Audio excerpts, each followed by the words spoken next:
Hi everybody! Webinar number 4 for our Work in the Workbook online class and for everybody else as well. And we start 10 minutes early with music and dancing. Our playlist today was The Ballad of John and Yoko, the Beatles, the Crucify Me by Tori Amos, and representing Resurrection was Alanis Morissette with Thank You. I would be up and dancing the whole time, except I have a very small space and it's a little tricky, but it's the best thing in the world to dance. It gets us out of our heads. It loosens up the congealed thought that we call the body. And today is Easter Sunday, so I didn't plan it that way. I just had a calendar of webinars, and then I noticed, oh, March 31st, it's Easter. So we'll talk about the resurrection and the crucifixion, and we will also work with today's lesson, lesson 90. One problem, one solution is the concept there. I want to begin by sharing with you how I approach preparing for a webinar or a class or any kind of public speaking. Many people, many course teachers will use the truly helpful prayer or the I need do nothing except not to interfere prayer, and I have used those. But I notice, oh, here are my maracas. I notice that the one that I keep being guided to is in the Manual for Teachers. And it is Section 21. What is the role of words in healing? The very first sentence is, strictly speaking, words play no part at all in healing. That's pretty daunting. But I was really interested in why the course would even have this section here, since it's a very wordy teaching.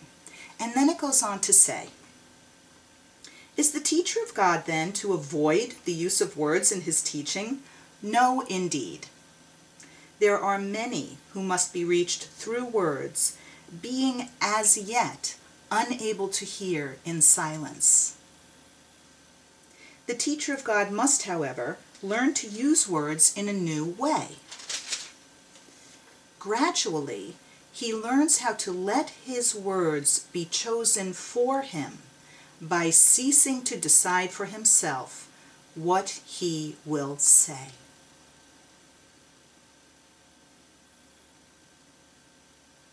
Amazing, right? And a teacher of God is exactly what A Course in Miracles is about.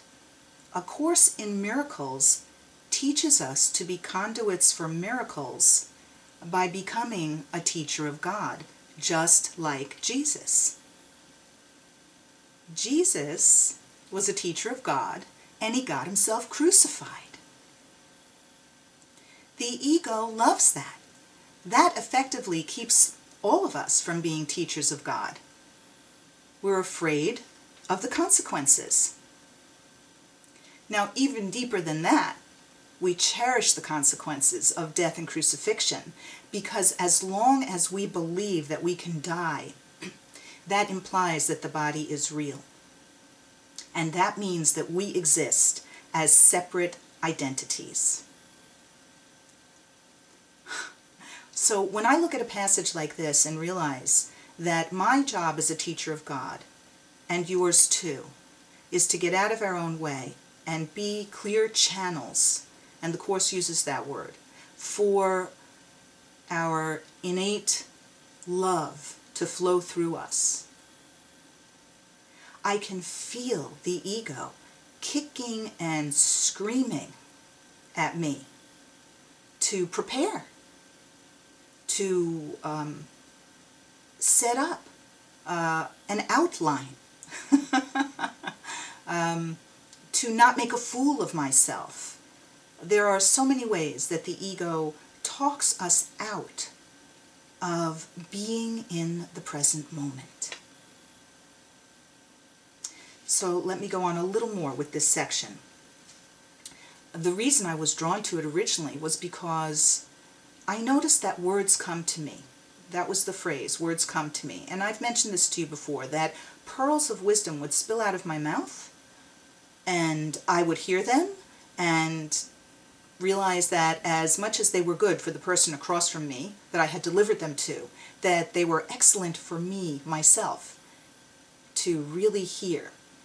And that they weren't my words, and that indeed somehow I had succeeded for a holy instant, for a split second, in getting out of my own way. And when I did, my true identity revealed itself to me.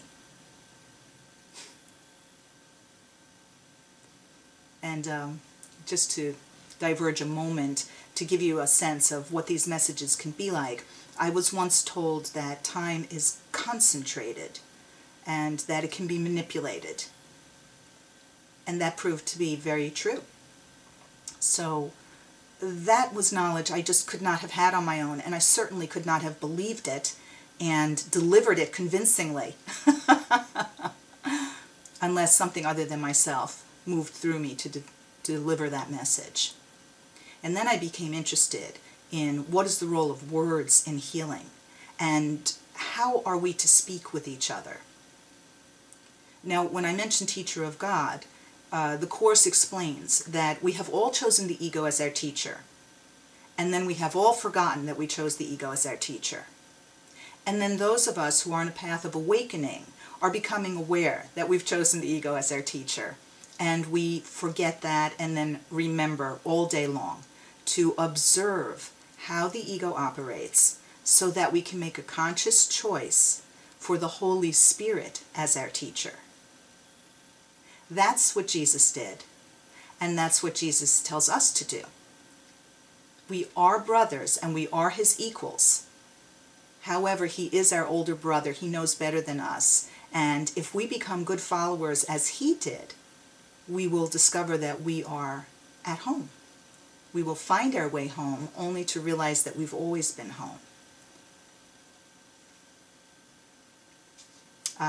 So it says that a major hindrance in learning to allow the Holy Spirit to move his message through us and let those words drop out of our mouths is that what we hear may indeed be quite startling. It may seem quite irrelevant to the presented problem as we perceive it, and it may in fact confront the teacher with a situation that appears to be very embarrassing to him or her, because now the ego is out of control, and now we are under no laws but God's, and it's a whole different ball game. Life, when I say it, life becomes a whole different ball game. We move into a state little by little of really knowing that we seem to be in this world, but we are not of it.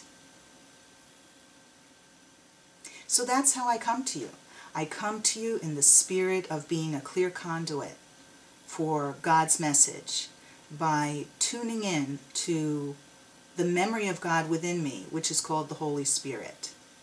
And one way of approaching this course is for you to realize that, like it or not, you have chosen to be a teacher of God. You have chosen to be a teacher of God if you are sticking with A Course in Miracles. Not in any kind of holier than thou way, but in a humble, full of grace way. So, let's look at the message of the crucifixion. In chapter 6, there is a section called The Message of the Crucifixion, and I think that the timing is right to take a look at that. Here we go. Very interesting. The crucifixion cannot be shared because it is a symbol of projection. That's what the ego does. it projects out fear and guilt and sin, which means separation, so that it doesn't have to feel the terror and the guilt and the alienation that is the state of mind that comes with being a separate self. But the resurrection is the symbol of sharing, because the reawakening of every son of God is necessary to enable the sonship to know its wholeness. The resurrection is the symbol of sharing, because the reawakening of every son of God is necessary to enable the sonship to know its wholeness. Now we only need one mind to awaken. We are all aspects of the one ego mind. Even though it seems like we're personal selves, there is no personal self. There's only one ego thought of separation that then seems to appear as many selves. So when the decision-making point of the mind that chose separation to believe in, even though it's not true, chose to have a fantasy life, you could say, then it seemed as if we all chose that.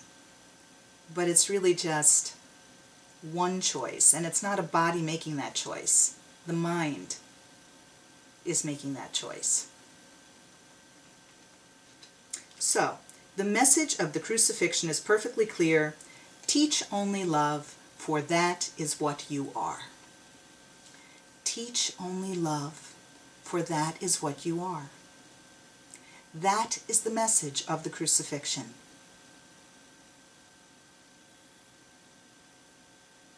So when Jesus looked down from the cross, he just knew that his persecutors were afraid. That's all.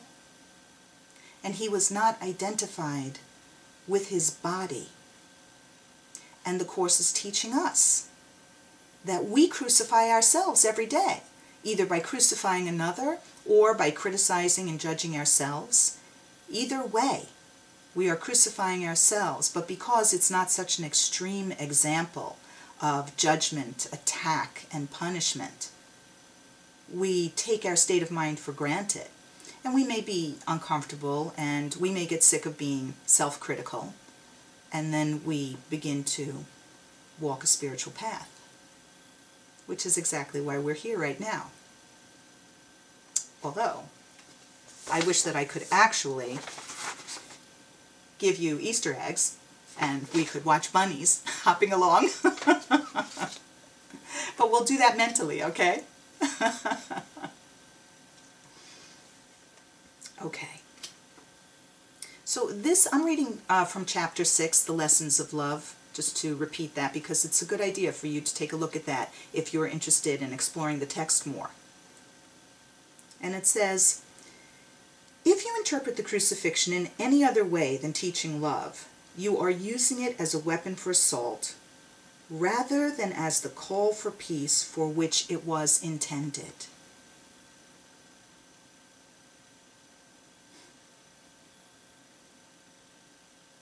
The moment that I read that to you, I feel the call for peace.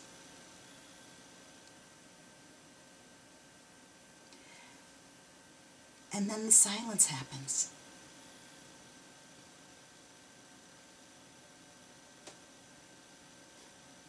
And then the joining happens. So just notice, when I gaze into your eyes and I feel you there, feel the softness that comes over me, that occurs in my eyes themselves, a kind of melting, and allow yourself to have that vicarious effect on you too.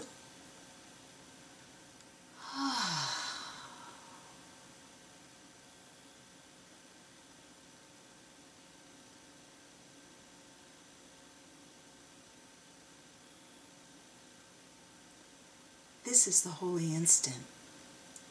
This stillness, this joining.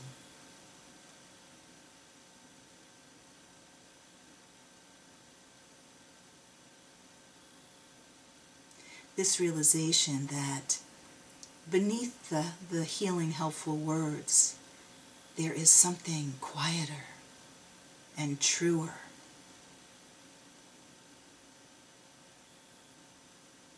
And the resurrection, the awakening to sharing that.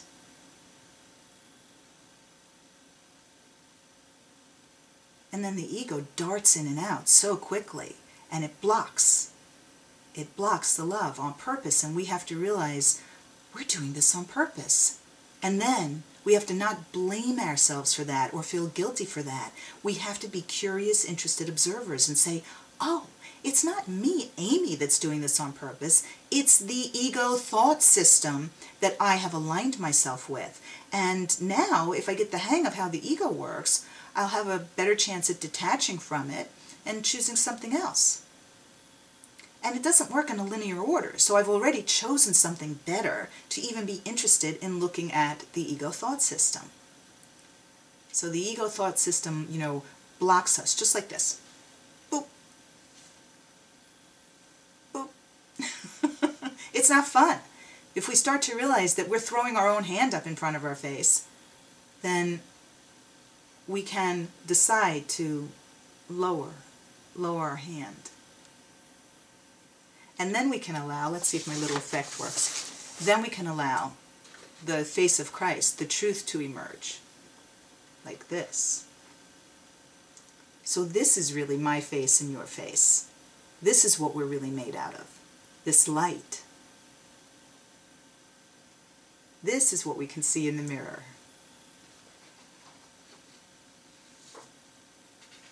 As we are undone. And it's a gentle process that the Course offers, because many people are afraid of being abruptly hurled back into heaven. Or if you think about, when you've been sleeping looking into the sunlight, it's painful, it's harsh, and yet it's really not. So some paths, things happen more explosively, more dramatically, perhaps.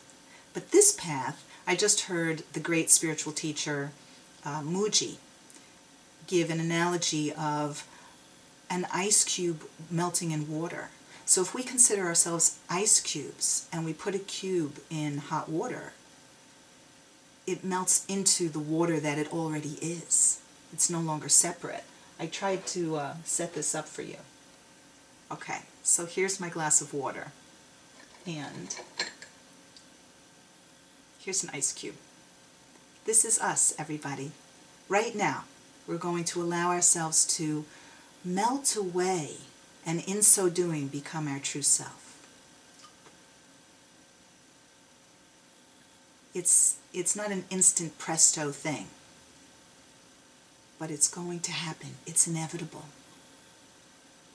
So we'll just set this down over here and let it melt at its own pace.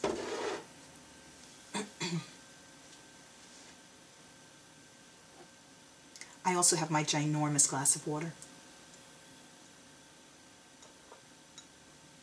Cheers.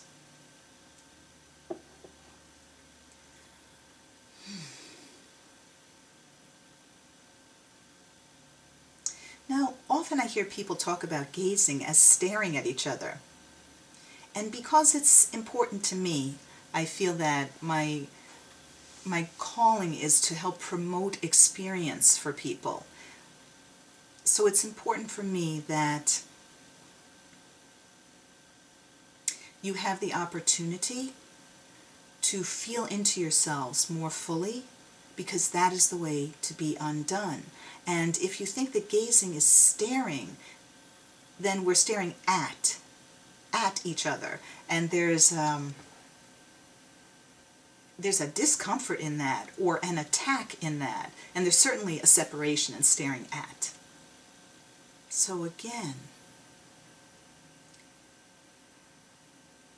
gazing raptly, as Rumi would say, the Sufi poet. Gazing raptly, joining through the windows of the soul. That gives us a taste of heaven. That's what Jesus was doing when he looked down from the cross. He was radiant with light and truth. He was demonstrating that the body is not real. He was gazing with love upon his brothers and inviting them, us, to see the truth. And the evidence is A Course in Miracles, because here is Jesus, alive and well. Jesus is a state of mind. And he's just one name for the same state of mind that every spiritual path reveals to us and beckons towards and points us in the direction of.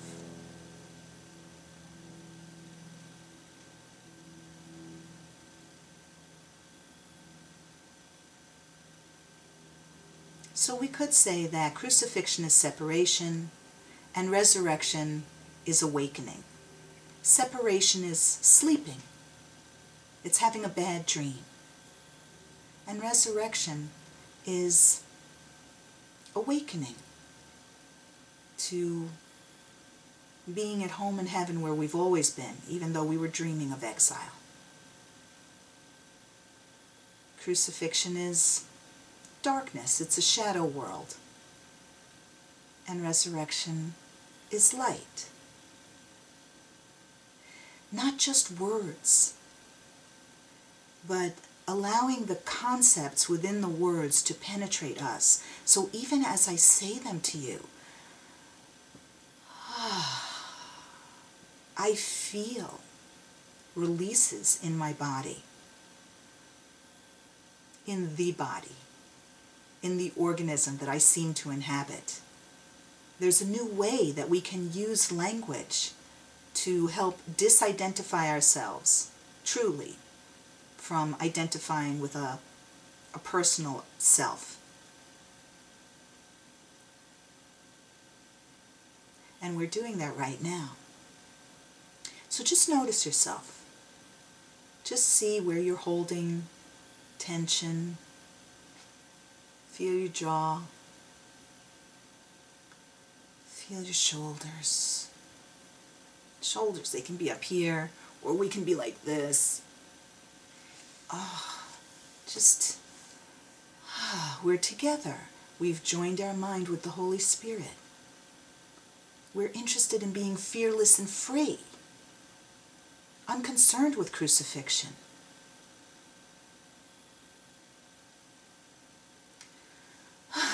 See if you can feel your hips. See if you can let them be comfortably heavy, creating a nice anchor. In yoga we say, the better you root, the easier you rise.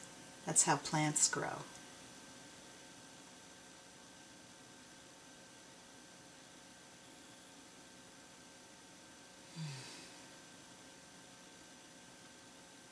One of my favorite quotes is, this is Jesus talking. "This is what I meant when I said, 'Blessed are ye who have not seen and still believe, for those who believe in the resurrection will see it.'"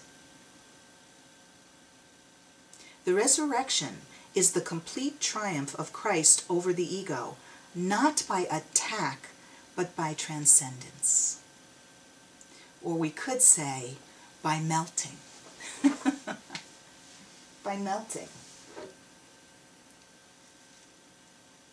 Look. Can you feel that happiness from seeing the simple demonstration of how easy it is to change our minds, to shift our perception, even though it's a process and in time it seems to take time? It's also the easiest thing in the world. It's literally changing our minds, or here's the, the tried but true visual. Just take a look at that and let yourself see the two profiles representing separation. And now the vase, representing unity. Can you feel your mind go ch-ch?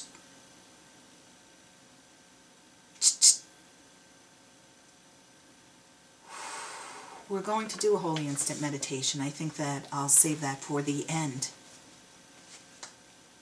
So let's turn to lesson 90 now and see how that relates to crucifixion and resurrection. Our holy instant meditation will be on salvation. Lesson 90 in the workbook. Okay. I'm smiling because when I teach classes in person, this is always the place that takes the longest. It's just people finding the right page.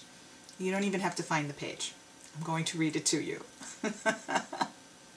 But it's always a really funny, clear demonstration of how the ego will do anything not to be uncovered. And you know, there's that great quote. Let's see. What if you looked within and saw no sin? This fearful question is the one the ego never asks. Because if we look within, and after we sludge through all of that sin, guilt, and fear, we get to the bottom of it. And all there is unified, radiant light. That is the moment in which the ego is completely undone. Gently. But when we identify with the ego, it seems terrifying to be undone. We lose control. So we're weaning ourselves off of that ego identification, and we're cultivating an appreciation for what a lack of control really is, which is guidance. Oh, and then does life get easier? And then we experience love rather than fear, and a certainty of purpose that we are here to love and be loved, and faith and confidence that not only will everything be okay, but everything is okay, no matter what. For me, I'm experiencing that as some kind of calm center. So even when my throat is tight and my eyes are filled with tears and my knees are weak as water and my bowels are shaking, I can still be aware of this solid kind of heart-based center. You know, the heart center goes down to about the solar plexus. My Sufi teachers who taught me heart rhythm meditation said that the bottom of the heart is right about at the solar plexus. And the heart chakra moves through all the way along the arms into your fingertips. And the heart chakra comes up to about here. Well, that bridge between the lower three chakras and the upper three chakras has a constancy to it, a loving truth to it, that in my experience of the Course, in my individualized curriculum, makes itself felt and known as who I really am.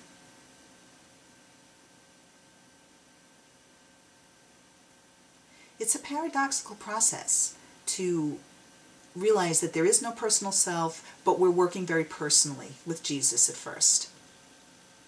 And if you don't relate to Jesus, to the Holy Spirit.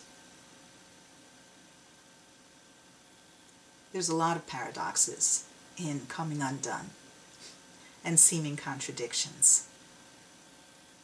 We're not bodies, and yet the more aware we become of body symptomology, the more we grow free of the body. Fear seems to be felt in the body. That's the only place fear can seem to exist. Without a body, we don't have any anxiety. There is no heart racing. There are no hands shaking. There is no body to be attacked or deprived. There is no body on the cross. There is no cross.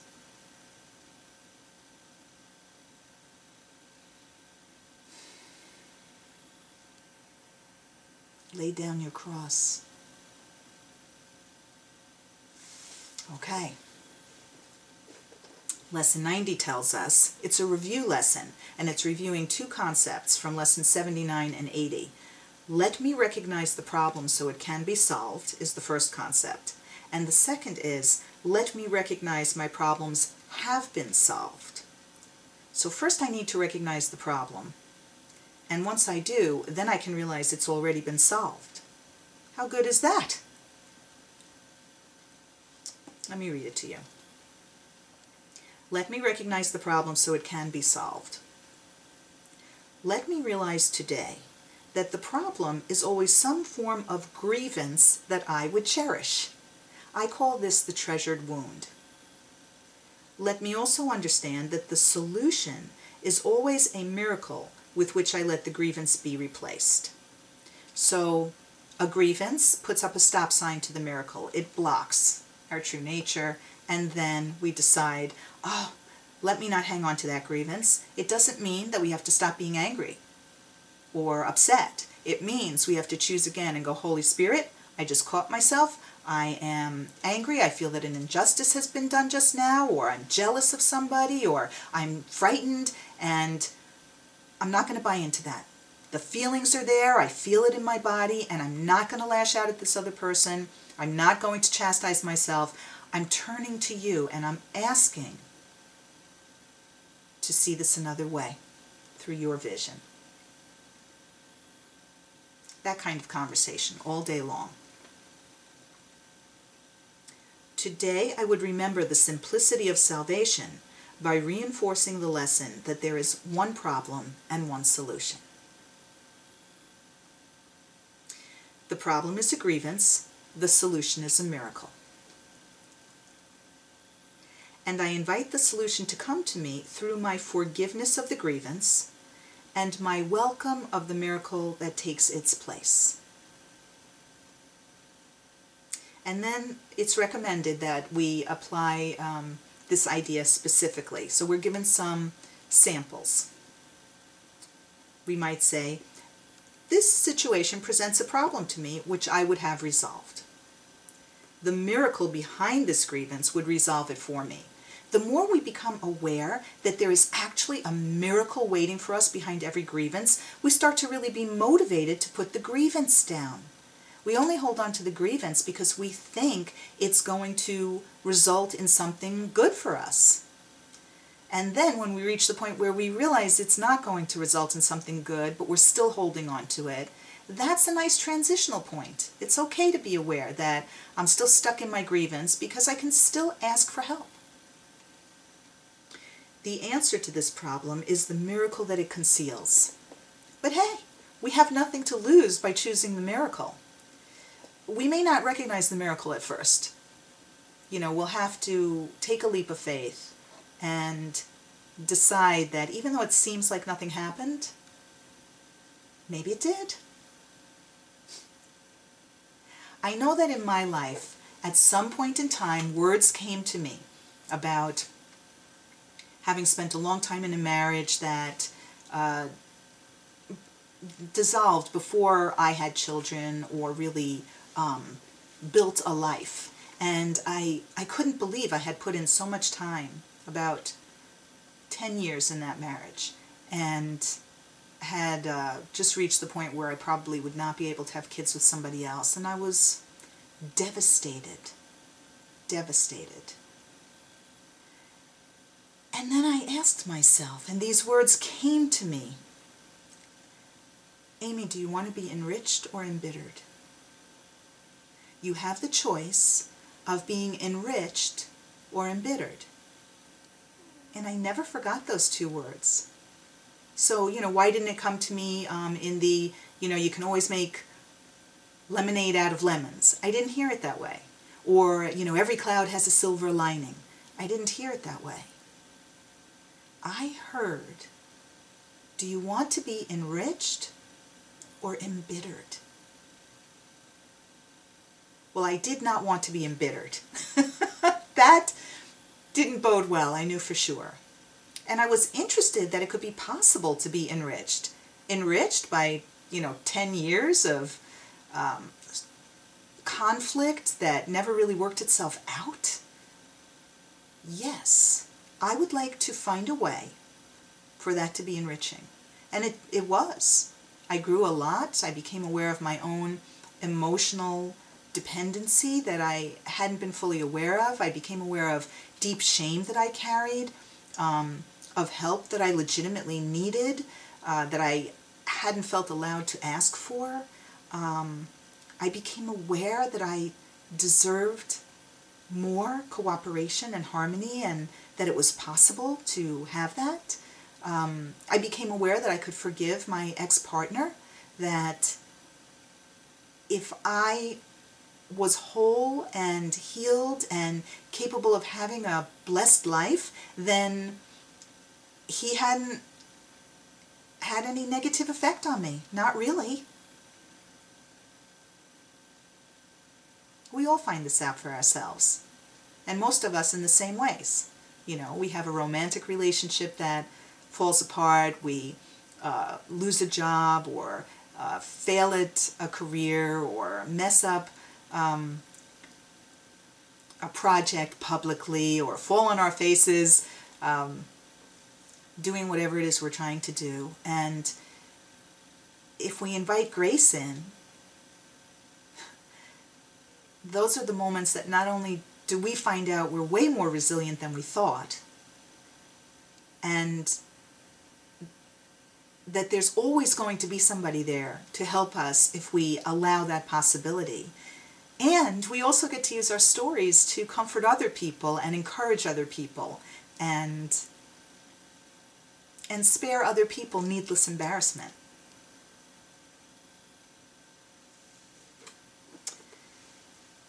Now, in lesson 80, let me recognize my problems have been solved. I'm just flipping back to lesson 80 because I think there was a great line in there. Let's see. That I wanted to share with you. Okay.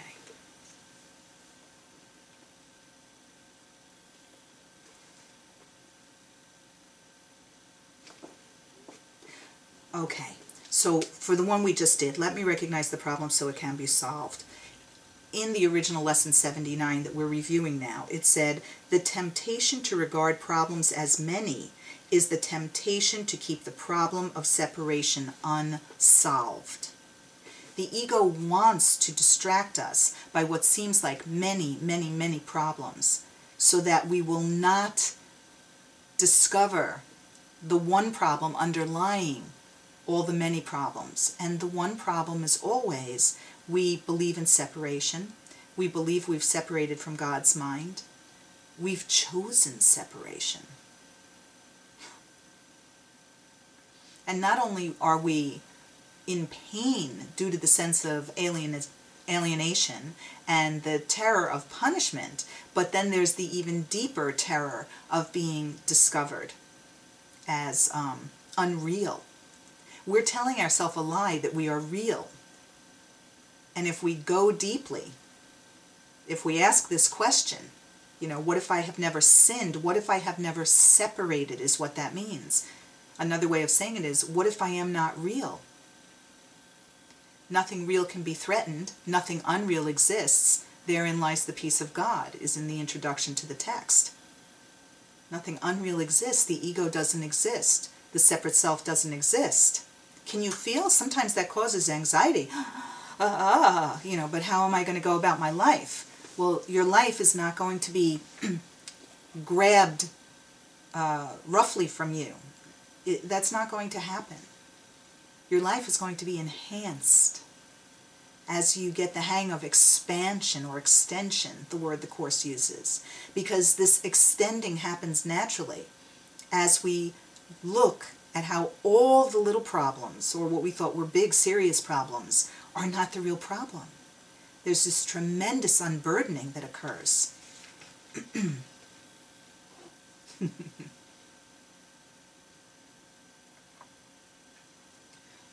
I'm laughing because I think that my voice gets a little when the ego senses that We're really getting close now.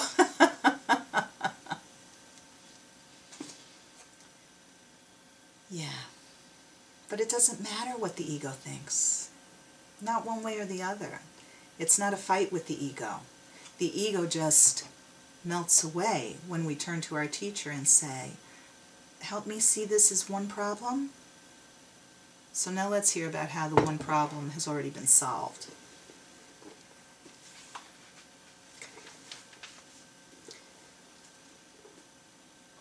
Let me recognize my problems have been solved. I seem to have problems only because I am misusing time. That's interesting. I believe that the problem comes first, and time must elapse before it can be worked out. I do not see the problem and the answer as simultaneous in their occurrence. The problem and the answer are simultaneous. That is because I do not yet realize that God has placed the answer together with the problem so that they cannot be separated by time. The problem is that we think we separated from God's mind. The answer that came right along with the problem was, you cannot separate from God's mind. Here's the memory of God's mind within you. There's no way that you can extract the memory of what you really are from yourself. That's the solution right there. Oh, that is because I do not yet realize that God has placed the answer together with the problem, so they cannot be separated by time. God's mind is a timeless place, an eternal place. There is no time in his mind. And all the ego seems to have done is this tiny tick of time, which appears to us as billions and billions of years. But with a change of mind, it's undone in a holy instant. Okay. The Holy Spirit will teach me this if I let him. Let's let him. That's what we're here for. Resurrection, not crucifixion. Salvation, atonement, which mean the same thing, undoing what never was, denying the guilt that we've taken on for no reason. That's the proper use of denial. And I will understand it is impossible that I could have a problem which has not been solved already. Now here are some examples of how we might apply this during the day. I need not wait for this to be resolved. We could be in the middle of a shootout and have the presence of mind to say to the Holy Spirit, help me know this problem is resolved. And I know somebody who walked into McDonald's, I think it was, in New Jersey, and there was a robbery going on at that moment, and a gun was being held to somebody else, and he remained very calm. You know, in this world but not of it calm. And his presence de-escalated that entire situation. We don't have to say anything. It's our presence of mind with a capital M. Peace. Radiance. It undoes violence. It undoes attack, hostility, which is all hate. Those are just forms of fear. So, you know, the miracle ripples through us in whatever way it does. The form doesn't actually matter. Jesus was killed on the cross. That body was bloody. People could get shot in fast food restaurants, and everybody is alive. Everybody is love itself, is an identity with a capital I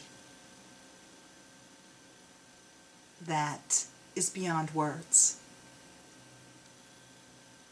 The Course says, we say God is, and then we cease to speak. And everything we love in this world is retained. all true love is retained, and the only thing that goes away is fear or hate or guilt. Whatever you want to call it. But all the love is retained. There is no loss. So, we can also say, the answer to this problem is already given me if I will accept it. And time cannot separate this problem from its solution. It's up to us to accept the solution. And it's up to us to become aware of what a force the ego seems to really have over us. Just think of the force of gravity, and it becomes clear how strong the ego force seems to be. And yet, with guidance, little by little, this shift occurs where we realize, oh, wow, I'm going to awaken from this dream. All is well.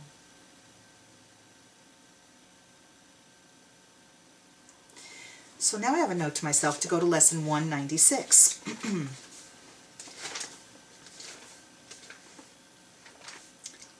And this happened just right before I started the webinar. I didn't remember what lesson 196 was.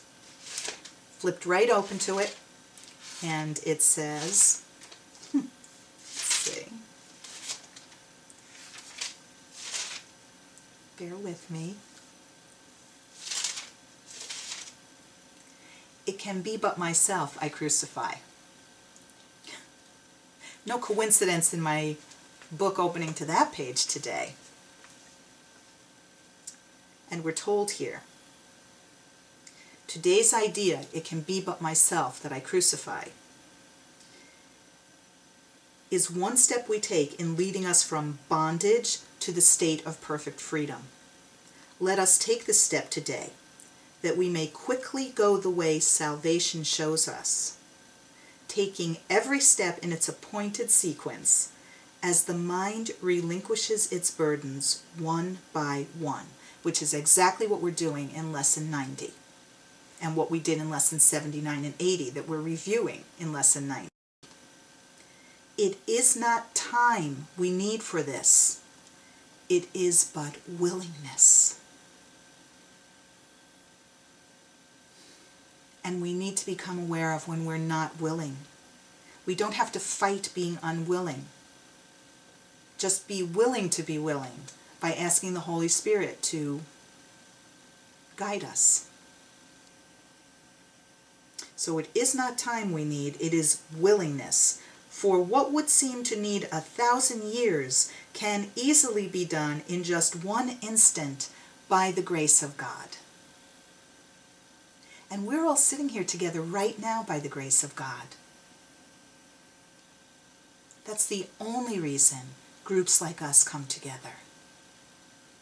We're guided by the memory of God within us. And we feel grace. We know what it is. No one ever has to explain it to us. Something in us knows when to trust and what to trust, despite everything.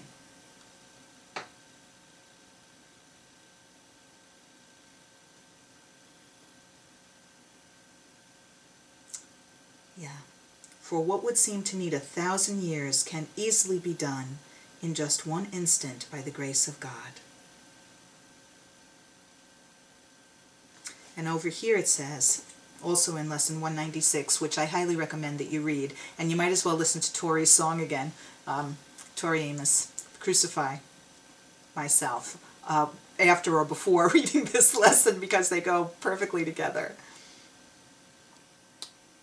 It says, there is an instant in which terror seems to grip your mind so wholly that escape appears quite hopeless. When you realize once and for all that it is you fear, the mind perceives itself as split. And this had been concealed while you believed attack could be directed outward. That's what we spoke about before, projection. And returned from outside to within. It seemed to be an enemy outside you had to fear. And thus a God outside yourself became your mortal enemy, the source of fear. That's the ego God. That's the God that crucifies his son on a cross for what? To save the rest of us? Makes no sense. Okay, now for an instant is a murderer perceived within you, eager for your death, intent on plotting punishment for you, until the time when it can kill at last. This is a description of how the ego works and the type of God the ego conjures up. Yet, in this instant is the time as well in which salvation comes. For fear of God has disappeared, and you can call on him to save you from illusions by his love. You know, all you have to do is call out one word. It could be God. It could be love. It could be silent. It's the sincerity within us which chooses again and provides the salvation that is soothing to our soul. And so now let's do our holy instant meditation using a portion of chapter 31, which is the last chapter in the text. It's called The Simplicity of Salvation. If you have your book, you can go there with me, but if you want to close your eyes, even better. Okay.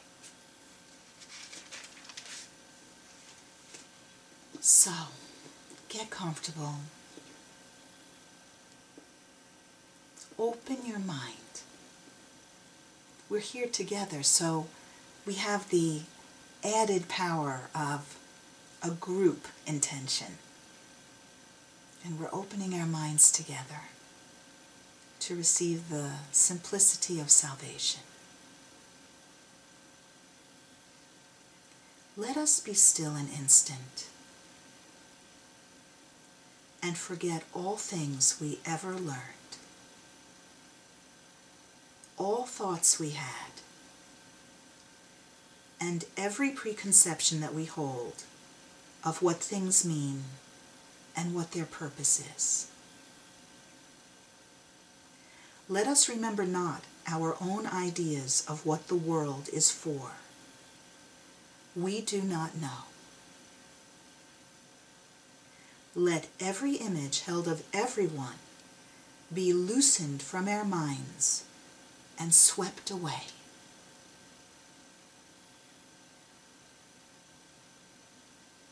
Be innocent of judgment, unaware of any thoughts of evil or of good that ever crossed your mind of anyone. Now do you know him not, but you are free to learn of him and learn of him anew. Now is he born again to you, and you are born again to him. Without the past that sentenced him to die, and you with him, now is he free to live as you are free, because an ancient learning passed away and left a place for truth to be reborn. The ancient learning is what the ego taught us, but that is false. Truth does not need to be learned. Truth is. Let us sit in truth for a few minutes together.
In those meditations, the body begins to drift away. I was more aware of my breath than my body, and just a beautiful ebb and flow, rise and fall of the invisible. That's our Easter webinar. Let me see if I can get Gatita to say goodbye. Come here, love. Did you guys hear that squeak? She doesn't really want to be disturbed, but we all miss her. It's beautiful to see you. Until next month, namaste.